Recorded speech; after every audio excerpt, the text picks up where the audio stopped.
मित्रों नमस्कार। बहुत बहुत स्वागत है आप सबका आपके अपने यूट्यूब चैनल इजी मैथ्स वाला में।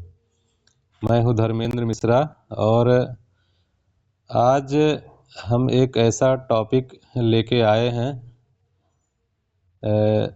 जिसके बारे में लोग काफ़ी कंफ्यूज इस वजह से क्योंकि जब से सुप्रीम कोर्ट का निर्णय आया उसके बाद से लोग जो है यूपी टेट की तैयारी में लग गए और ऐसा लग रहा था कि यूपी टेट का पेपर सी टेट के पहले हो जाएगा।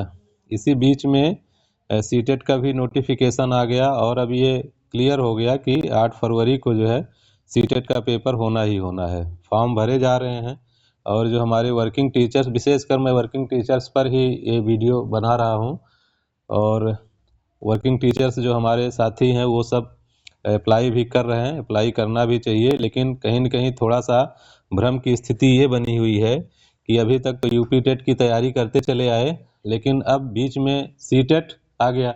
अब यूपी टेट और सी टेट का थोड़ा सा पैटर्न अलग है, दोनों का जो रणनीति है तैयारी करने का वो थोड़ा सा अलग है ना। तो अब कन्फ्यूजन यहाँ ये उत्पन्न हो रहा है कि क्या वो सी टेट की तैयारी करें, सी टेट का पेपर दें कि ना दें। तो आज ये वीडियो उसी से रिलेटेड है और उसी कन्फ्यूजन को दूर करने के लिए मैं ये वीडियो बना रहा हूँ। तो मेरा ये मानना है कि अगर आप यूपी टेट की तैयारी कर रहे थे तो ठीक है, उसको जहाँ तक आप तैयारी किए ठीक है। अब यहाँ से थोड़ा सा केंद्रित हो जाइए सी टेट के पैटर्न पे और यहाँ से थोड़ा थोड़ा आप सिलेबस में जो भी है, जिस भी सेक्शन का मतलब जो भी सिलेबस में है उसको आप लोग पढ़िए, थोड़ा थोड़ा सिलेबस पढ़िए और जो सबसे ज़्यादा इम्पोर्टेंट है वो प्रीवियस ईयर क्वेश्चन पेपर है। प्रीवियस ईयर क्वेश्चन पेपर की एक बुक लीजिए, मार्केट में तमाम सारी बुक अवेलेबल हैं, वहाँ से लीजिए और बुक से क्वेश्चन उठाइए, क्वेश्चन देखिए, ऑप्शन देखिए, समझने की कोशिश करिए। तो ऐसे जब आप करेंगे तो थोड़ा सा समझ में आएगा, कॉन्फिडेंस बिल्डअप होगा। मैं और सब्जेक्ट की बात तो नहीं कर रहा हूँ, लेकिन हाँ, मैथ में मैं आपको भरोसा दिलाना चाह रहा हूँ कि अगर आप मैथ का पेपर उठा के सी टेट का देखेंगे तो वो आपके समझ में आएगा। और एक प्लस पॉइंट वर्किंग टीचर्स के लिए ये भी है कि वर्किंग टीचर्स इतने दिनों का अनुभव लेकर एग्ज़ाम में बैठेंगे और ये अनुभव बहुत ही काम आने वाला है सी टेट के एग्ज़ाम में। सी टेट में अनुभवी टीचर्स को बहुत फ़ायदा मिलेगा क्योंकि क्वेश्चन भी उसी परिवेश से पूछे जाते हैं, उसी क्लासरूम का माहौल क्या है, क्लासरूम में बच्चे आंसर कैसे दे रहे हैं, टीचर रिएक्ट कैसी कर रही है, ये सारी चीज़ें जो है ऐसे क्वेश्चन यहाँ से उठाए जाते हैं। सी टेट में बहुत ज़्यादा फैक्चुअल क्वेश्चन नहीं होते हैं यूपी टेट की तरह। तो आज उसी क्रम में हम एक पेपर हमारे पास है, हमने डाउनलोड किया है और 21 जून 2024 शिफ्ट 2 का सीटीईटी का प्राइमरी सेक्शन का ये पेपर है और उसमें आज हम सिर्फ इतना करेंगे। जो लोग थोड़ा सा कॉन्फिडेंस नहीं बना पा रहे हैं पेपर देना है कि नहीं देना है, या कुछ लोगों के मन में ऐसा है कि सी टेट का पेपर थोड़ा सा कॉन्सेप्चुअल आता है, जिसको पढ़ के समझने में, आंसर देने में टाइम ज़्यादा लगता है। तो ठीक है, टाइम तो ज़्यादा लगता है, वो भी मैनेज हो जाएगा। अभी हम लोगों के पास लगभग 2 महीने का टाइम है, वो भी मैनेज हो जाएगा। और प्रैक्टिस उसका एक ही आधार है, प्रैक्टिस जितना हम लोग करेंगे तो टाइम भी मैनेज होगा। फिलहाल आज हम इस वजह से इस पेपर को लेके आए हैं ताकि इससे आप लोगों का कॉन्फिडेंस बिल्डअप हो जाए और आपको ये लगे कि जिस चीज़ से आप घबरा रहे हो वो सही नहीं है, घबराना नहीं है। पेपर देखिए, यहाँ हमने मैथ का पेपर लिया है। अब मैथ के पेपर को आज हम सिर्फ इतना करेंगे कि मैथ के पेपर को, क्वेश्चन को हम लोग पढ़ेंगे, ऑप्शन पढ़ के समझने की कोशिश करेंगे और ये चीज़ समझेंगे जिस चीज़ से हम लोग घबरा रहे हैं क्या वाकई में ऐसा है कि हम सिर्फ घबराए जा रहे हैं और हकीकत कुछ और है। तो सिर्फ ये कॉन्फिडेंस बिल्डअप के लिए है। एक चीज़ याद रखिएगा, आज यहाँ हम आंसर का जिक्र नहीं करेंगे, आंसर का जिक्र हम कल जब वीडियो बनाएंगे तब हम जिक्र करेंगे उसका, है ना। यहाँ सिर्फ हम क्वेश्चन पढ़ेंगे, ऑप्शन समझेंगे। आप लोग अपने मन से ऑप्शन लिखिएगा, लगाइएगा, क्वेश्चन सॉल्व करिएगा, लगाइएगा उसको और कहीं एक पेज में लिख लीजिएगा। जितना भी आपका आंसर सही जाएगा उसको आप कमेंट बॉक्स में ज़रूर लिखिएगा। 2 क्वेश्चन सही जाता है, 4 क्वेश्चन, 10 क्वेश्चन, 15 क्वेश्चन, जो भी सही जाएगा उसको आप कमेंट बॉक्स में लिखिएगा। यहाँ शर्माने जैसी कोई बात नहीं, हम लोग यहाँ सीखेंगे, क्वेश्चन को अटेम्प्ट करने की कोशिश करेंगे। सिर्फ जो है एक अपना कॉन्फिडेंस बनाएंगे, एक जो है किस तरीके से हम क्वेश्चन को अटेम्प्ट करेंगे, किस तरीके से हम आंसर के बारे में जो भी मोस्ट अप्रोप्रिएट आंसर होगा उसके बारे में हम लोग कैसे सोचेंगे और कैसे उसको हम लोग टिक करेंगे। तो सिर्फ इसीलिए वीडियो आज बन रहा है मित्रों। चलिए हम लोग शुरू करते हैं। 31st क्वेश्चन जो है ये 31st से और 60 तक होगा मैथ का जो क्वेश्चन है यहाँ पे। तो जो 31st क्वेश्चन है वो है which of the following statements is correct. अब इसमें कौन सा स्टेटमेंट करेक्ट है? और सही बात तो ये है कि ये हिंदी और इंग्लिश दोनों में पेपर दिया गया है। एक चीज़ और समझने वाली जो है, जो लोग भी सीटेट के पेपर में बैठने जा रहे हैं थोड़ा सा कोशिश करेंगे बाइलिंगुअल वो होके चलेंगे। यानी कि कभी कभी होता है कि इंग्लिश वर्ड समझ में आता है, हिंदी नहीं समझ में आता है। कभी कभी कोई वर्ड हमें हिंदी में समझ में आता है तो ठीक है, वो तो हिंदी वाले हम लोग हैं तो हिंदी समझ में आ रहा है ठीक है। लेकिन अगर हिंदी नहीं समझ में आ रहा है तो कभी कभी ऐसा होता है कि हिंदी ना समझ में आते ही हिंदी, जिस वर्ड का हिंदी नहीं समझ में आ रहा उसकी इंग्लिश हमें अच्छे से समझ में आती है। तो हम ऐसे क्वेश्चन को थोड़ा सा इंग्लिश भी देखने की कोशिश करेंगे कि इंग्लिश में ये क्या कह रहा है। अगर समझ में हिंदी में नहीं आ रहा तो शायद हमें इंग्लिश में समझ में आ जाए, है ना। ये चीज़ ध्यान रख के चलना होगा। तो काफ़ी क्वेश्चन हम लोग अटेम्प्ट कर ले जाएंगे। तो इसमें है निम्नलिखित कथनों में से कौन सा कथन सही है? एक दोनों है, एक भाज्य और अभाज्य संख्या, एक ना तो अभाज्य है ना ही भाज्य है, एक एक अभाज्य संख्या है, एक एक भाज्य संख्या है। आज हम सिर्फ ऑप्शन पढ़ेंगे, क्वेश्चन पढ़ेंगे, ऑप्शन पढ़ेंगे। आप लोग अपने हिसाब से आंसर लगाइएगा, नोट करके रखिएगा, हमारे पास कमेंट बॉक्स में भेजिएगा। कुछ भी आंसर हो, 2 आंसर सही जाता है, 10 आंसर सही जाता है, 5 सही जाता है, 20 जाता है, उससे आज हमें कुछ लेना देना नहीं है। बस आज हम लोग सिर्फ कॉन्फिडेंस बिल्डअप कर रहे हैं कि हम लोग कैसे पेपर को पढ़ के क्वेश्चन को अटेम्प्ट करेंगे। हाँ, 32 क्वेश्चन है। The number of degrees in two complete two upon 3 right angles is, यानी 2 सही 2/3 समकोणों में डिग्रियों की संख्या। जो लोग थोड़ा बहुत भी पढ़े हुए हैं, यूपी टेट की तैयारी इतने दिनों से जो लोग मान के चलिए कि 10-15 सितंबर से जो लोग शुरू कर दिए हैं, तो सितंबर अक्टूबर नवंबर यानी 2-2.5 महीने की तैयारी हो गई है। तो काफ़ी चीज़ें जो फैक्चुअल टाइप की आती है वो सीख गए हैं, है ना। बाकी जो कंसेप्चुअल चीज़ें हैं वो हम लोग प्रैक्टिस करके यहाँ सीख जाएंगे। तो 2 सही 2/3 समकोणों में डिग्रियों की संख्या, एक समकोण में 90 डिग्री होता है, 2 सही 2/3 समकोण में डिग्रियों की संख्या निकालनी है। तो बिल्कुल आसान सा क्वेश्चन है, इसका आंसर आ जाना चाहिए ये। अब ये देखिए 33rd क्वेश्चन जो है इसमें fill in the blanks type का है, इसमें फिल करना है और कौन सा ऑप्शन मोस्ट अप्रोप्रिएट होगा। वो A is always a regular polygon, pentagon हो सकता है या सर्कल हो सकता है, आइसोस्केलस ट्रायंगल या स्क्वायर हो सकता है। तो ये रेगुलर पॉलीगन, अब इसमें हमें रेगुलर पॉलीगन जानना होगा क्या होता है। तो जो लोग जान रहे हैं ठीक है, नहीं जान रहे कल हम लोग इसके बारे में सब चर्चा करेंगे। पहले आप लोग आइडिया लीजिए कि आपको कितना आ रहा है कितना नहीं आ रहा है। अगर आ रहा तो ठीक है, नहीं आ रहा तो और अच्छा है, तो हम लोग सीख जाएंगे। अभी 2 महीने का टाइम है, सारे चीज़ें हम लोग जो है सीख जाएंगे, कैसे हम लोगों को अटेम्प्ट करना है और कैसे हम लोगों को अनुभव के आधार पर अपने सीटेट के पेपर को सही कर देना है ऑप्शन को, है ना। 34th क्वेश्चन है पार्सल भेजने की दरें जो है नीचे दी गई हैं, है ना। पार्सल का भार 50 ग्राम और उससे कम, तो 15 रुपया पार्सल का भार, 15 रुपया लग रहा है पार्सल का भार प्रत्येक अतिरिक्त 50 ग्राम के लिए। यानी कि अगर पार्सल का भार जो है 50 ग्राम या उससे कम है तो 15 रुपया लग रहा है। पार्सल का भार प्रत्येक अतिरिक्त 50 ग्राम के लिए, यानी कि 50 ग्राम से अगर 50 ग्राम ज़्यादा हो रहा है ना, या 100 ग्राम ज़्यादा हो रहा है, प्रत्येक अतिरिक्त 50 ग्राम के लिए फिर यहाँ काउंट किया जा रहा है, तो वो 7 रुपया है ना। मीना अपनी सहेली चारू को पार्सल भेजना चाहती है जो दिल्ली में है। पार्सल का भार जो है वो 350 ग्राम है। अब देखिए 50 ग्राम पे 50 रुपया 15 रुपया लग रहा है, लेकिन अगर 50 ग्राम एक्स्ट्रा हो रहा है तो उसके लिए 7 रुपया लग रहा है, ठीक है ना। पार्सल का भार जो भेजना वो कितना है, 350 ग्राम है। तो दरों को देखकर पार्सल भेजने की सही राशि का चुनाव कीजिए। तो क्या हम लोग इस क्वेश्चन को नहीं कर सकते? कर सकते हैं, बस इसको पढ़ के समझने की बात है। अगर हमारे क्वेश्चन दिमाग में आ गया, पढ़ के क्वेश्चन समझ गए, तो आंसर हम लोग आसानी से निकाल सकते हैं। आंसर आप लोग निकालिएगा और जो भी आएगा कमेंट बॉक्स में उसको ज़रूर लिखिएगा। आप लोग ऐसे भी लिख सकते हैं, क्वेश्चन नंबर के बाद उसका ऑप्शन दे सकते हैं कौन सा ऑप्शन सही है। जैसे 34th है, 34th में 1 2 3 4 कौन सा ऑप्शन सही है, आप लोग इसको कमेंट बॉक्स में जरूर दीजिएगा, है ना। 35th क्वेश्चन है, गणित के शिक्षण में विभिन्न प्रकार के तरीकों के लिए निम्नलिखित में से कौन सा सत्य नहीं है। अब यहाँ ये चीज ध्यान देंगे कि यहाँ पूछ रहा है कि कौन सा सत्य नहीं है विभिन्न प्रकार के तरीकों। विभिन्न प्रकार के तरीकों को इंग्लिश में जब देखेंगे तो मल्टीप्लिसिटी ऑफ अप्रोचेज लिखा हुआ है। तो पहला ऑप्शन क्या है, इस तरह के विकल्प प्रस्तुत करने से बच्चों को उस उपागम का अन्वेषण करने और उपयोग करने का अवसर मिलता है ना, जो उनके लिए सबसे स्वाभाविक और आसान हो।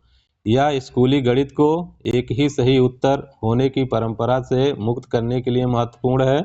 ऐसा बहुत बार होता है कि एक समस्या का समाधान करने के कई तरीके हैं, बिल्कुल है। यह बच्चे के अधिगम में बाधा डालता है क्योंकि यह भ्रम की अगुवाई करता है। तो ये थोड़ा सा निगेटिव लग रहा है ना। फिर आप लोग देखिएगा कौन सा ऑप्शन सही होगा इसमें। राष्ट्रीय पाठचर्या रूपरेखा जो एनसीएफ है, नेशनल करिकुलम फ्रेमवर्क जो है 2005, एक चीज़ ये क्लियर हो जाइए कि एनसीएफ 2005 और एनईपी 2020 से क्वेश्चन जरूर आएगा। कम से कम 2-3 क्वेश्चन वहाँ से जरूर पुटअप किया जाएगा आपकी बार सीटेट के पेपर में, हमेशा से पूछते हुए ये चला आया है। देखिए 2005 एनसीएफ का पेपर दिए क्वेश्चन दिया गया है यहाँ पे। राष्ट्रीय पाठचर्या रूपरेखा 2005 के अनुसार एक प्रारंभिक गणित कक्षा में निम्नलिखित में से कौन सी प्रक्रियाएं सबसे कम रूप से प्रासंगिक हैं। तो दृश्यीकरण है, संबंध स्थापित करना और निरूपण है, सूत्रों को याद करना और पैटर्न का उपयोग करना।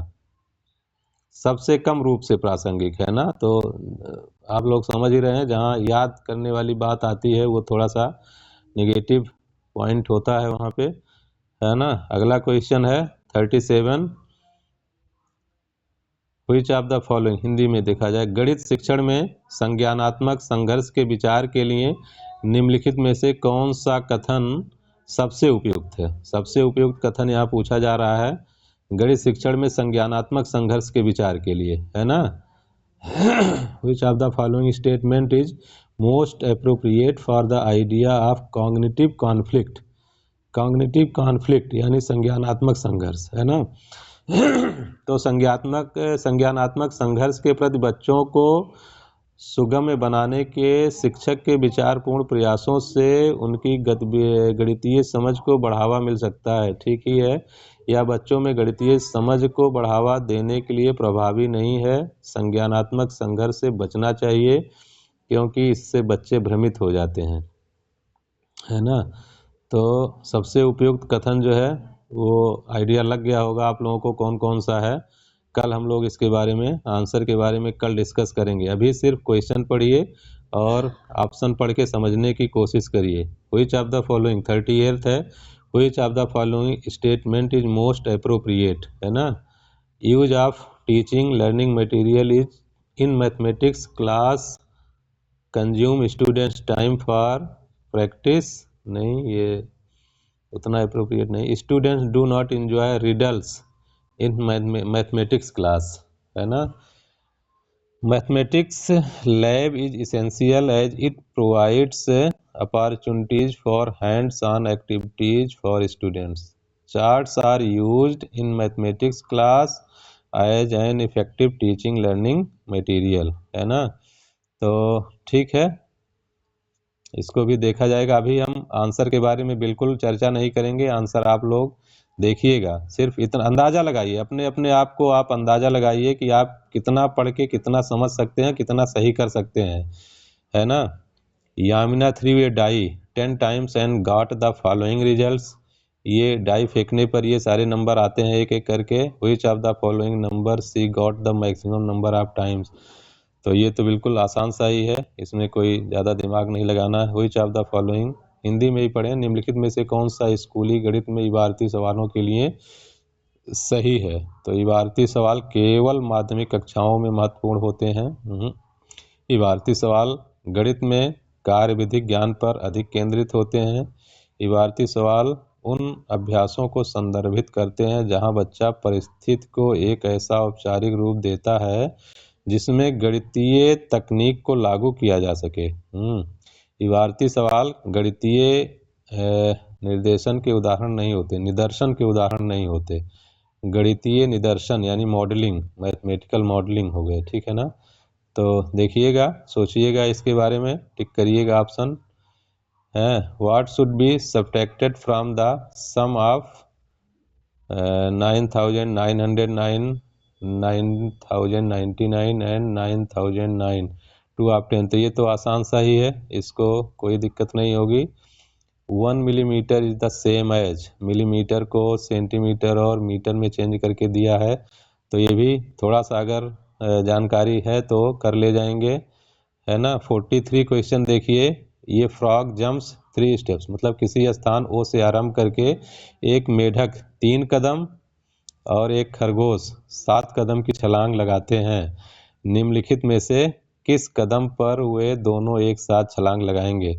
तो यूपी टेट में भी इस तरीके के क्वेश्चन, बिल्कुल ऐसे नहीं लेकिन इस तरीके के क्वेश्चन जो लोग देखे होंगे, एलसीएम एचसीएफ पढ़े होंगे तो आया होगा, कर ले जाएंगे इसको। और 44th क्वेश्चन देखें, निम्नलिखित में से कौन सा मॉडल शुरुआती कक्षा के विद्यार्थियों में इकाई दहाई और सैकड़ा के संबंध के बारे में अवधारणात्मक समझ विकसित करने के लिए सबसे कम उपयुक्त है ना। सबसे इकाई दहाई सैकड़ा ये सब जो समझाना होता है ना, उसकी अवधारणा विकसित करने के लिए सबसे कम उपयुक्त कौन सा है। गिनतारा, अबाकस है, डीन ब्लॉक्स है, स्थानीय मान चार्ट है, मुद्रा है, कौन सा कम उपयोगी है। तो इसमें हमें ये लगाना है ना।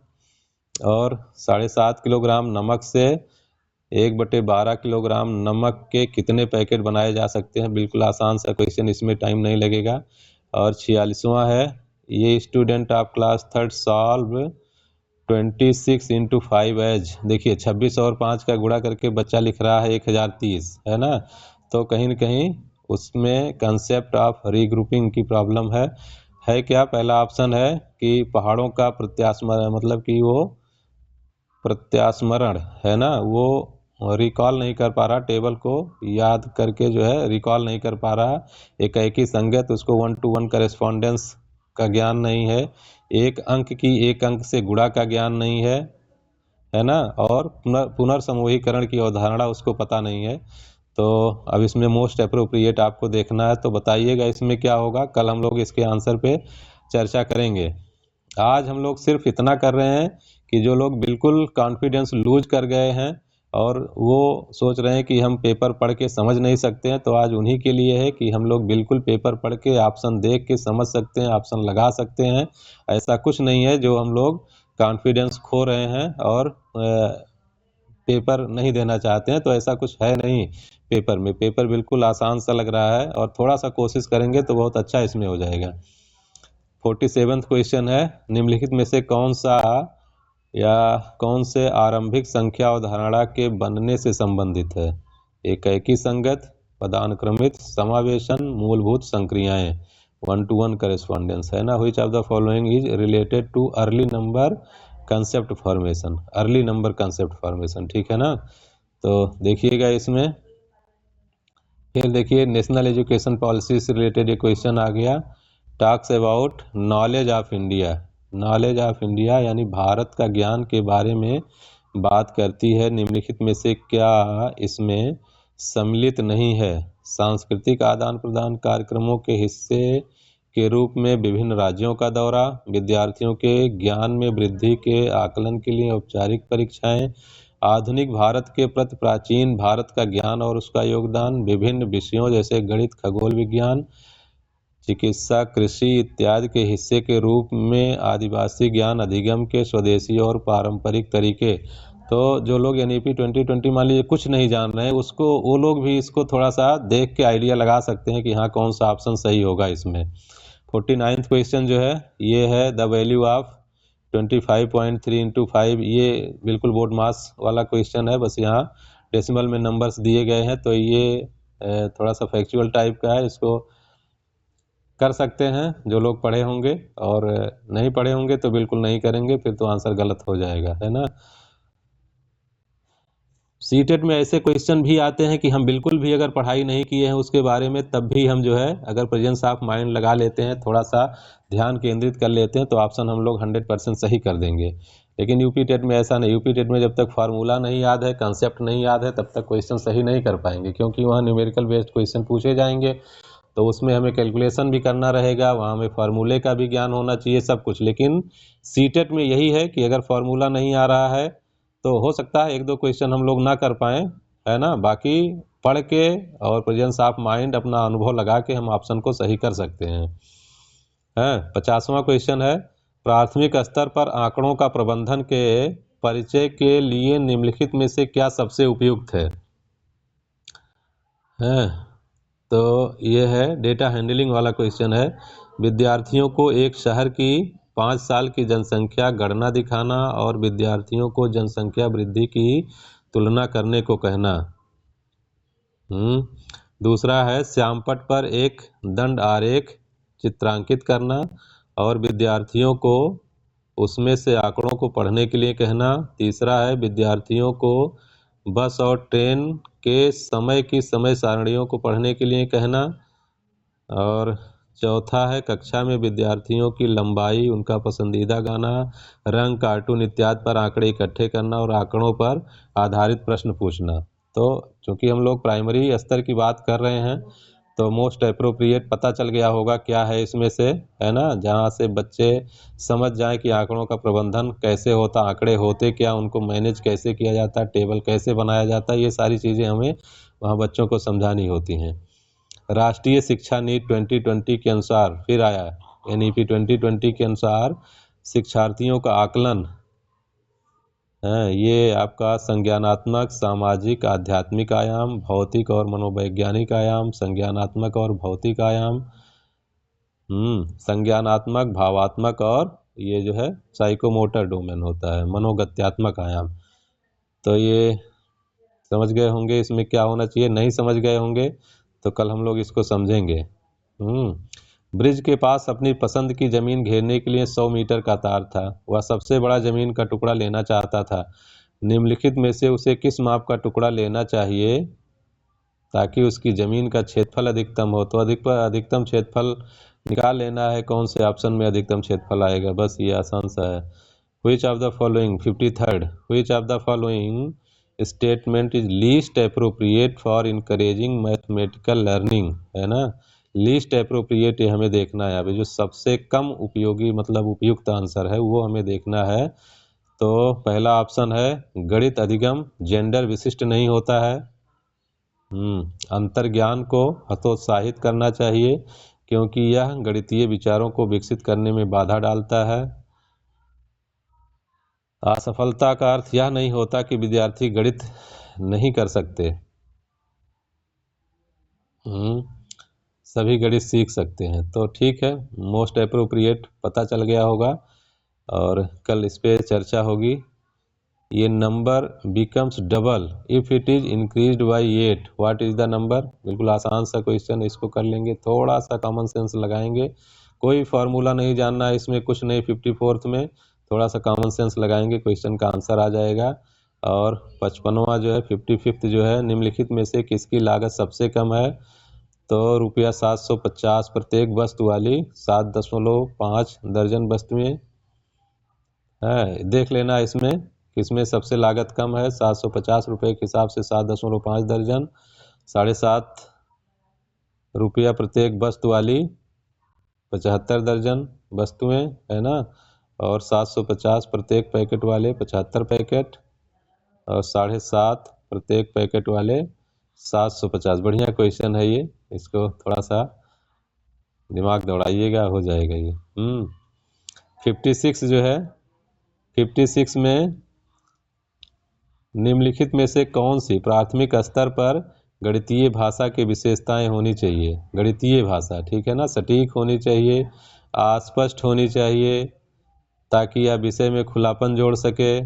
सी, बच्चे की दैनिक जीवन में उपयोग की जाने वाली भाषा के माध्यम से इसे प्रबलित किया जाना चाहिए। सही। यह अत्यधिक प्राविधिक होनी चाहिए क्योंकि इसमें विद्यार्थियों के गणित में सही संप्रेषण करने में सहायता होगी। तो ये और सी। चलिए ठीक है, इसको देखा जाएगा कल, है ना। और जब शिक्षिका यह सुनिश्चित करती है कि इसके द्वारा बनाया गया टेस्ट उस टेस्ट के उद्देश्यों एवं कसौटी को पूरा करते हैं, तब मूल्यांकन के किस पक्ष का उपयोग किया गया है? विश्वसनीयता, सुसंगत, वैधता और व्यवहारिकता।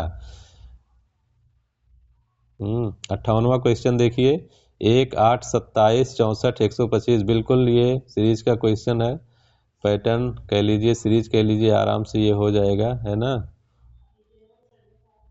इसको 2 नंबर इसमें दिए गए हैं, पूरा करना है। 58 और 59 है, sum of all the angles of a triangle, ये बहुत सब लोग जानते हैं। और 60वां क्वेश्चन देखिए, कुछ इंटरेस्टिंग टाइप का ये लग रहा है। कक्षा 2 में 182 और -67 किया गया है, तो इसको हल करवाते हुए एक अध्यापिका ने स्पष्ट किया कि हमें 7 को 2 से घटाना है और 2 छोटा है ना। 7 से इसलिए हमें 8 से एक उधार लेना पड़ेगा, तब हम 12 में से 7 घटा कर पाएंगे। एक बच्चे ने अध्यापिका से पूछा, मैडम हम 8 से उधार क्यों ले रहे हैं, उधार लेना अच्छा नहीं होता, इस परिस्थिति में अध्यापिका को क्या करना चाहिए? ये बिल्कुल जो हम चर्चा कर रहे थे, बिल्कुल उसी बेसिस पे ये क्वेश्चन है। ये आपके जो है अनुभव के आधार पर इसका आंसर हम लोग बिल्कुल दे सकते हैं। हम लोग यही पढ़ाते हैं बच्चों को, और कभी कभी ऐसा सामने से क्वेश्चन आ भी जाता है। चलिए, इस तरीके का हो सकता क्वेश्चन ना मिला हो, लेकिन ऐसा अपने दिमाग में ज़रूर आना चाहिए, है ना। तो अध्यापिका को बच्चे को कहना चाहिए कि घटाव की कलन विधि सीखने पर ध्यान दें। सीखने पर तो ध्यान दे ही रहा बच्चा, तभी तो वो क्वेश्चन पूछ रहा है। अध्यापिका को बच्चे के प्रश्न को नज़रअंदाज करके, बिल्कुल ये तो सही नहीं, अध्यापिका को बच्चे को डांट कर बैठा देना चाहिए, है ना, ये भी नहीं सही है। तो इसमें अध्यापिका को उधार शब्द को बदलकर पुनर्समूहीकरण का उपयोग करना चाहिए, और पुनर्समूहीकरण की प्रक्रिया दिखानी चाहिए, है ना, रीग्रुपिंग। तो ठीक है, तो आज बस इतना ही, और उम्मीद करते हैं कि ये जब आप लोग वीडियो देखेंगे, क्वेश्चन पढ़ेंगे और इसका ऑप्शन देखेंगे, तो आप लोगों को समझ में आएगा कि उतना कठिन नहीं है जितना हम लोग घबरा रहे हैं, है ना। बस ज़रूरत इस बात की है कि कंसंट्रेट होके आधे घंटे बैठ जाइए। आधे घंटे का एक सेक्शन आप लोग बड़े आसानी से कर लेंगे। आंसर कुछ भी आए, आप सही आंसर कर रहे हैं, गलत आंसर कर रहे हैं, पेपर लेके बैठिए, आधे घंटे एक सेक्शन पे आधे घंटे दीजिए, क्वेश्चन पढ़िए, ऑप्शन पढ़िए, समझिए, मोस्ट अप्रोप्रिएट ऑप्शन निकालने की कोशिश करिए। और ये मेरी पूरी गारंटी है, अगर आप आधे घंटे कंसंट्रेट होकर बैठ गए तो कम से कम 15 क्वेश्चन आप बिना कुछ पढ़े हर एक सेक्शन में सही कर ले जाएंगे। बाकी सेक्शन में मैं उतना कॉन्फिडेंस के साथ नहीं, लेकिन मैथ में तो आप बिना कुछ पढ़े, जो भी हमारे वर्किंग टीचर्स भाई बहन हैं, वो बिना कुछ पढ़े 15 क्वेश्चन तो बहुत आराम से सही कर ले जाएंगे।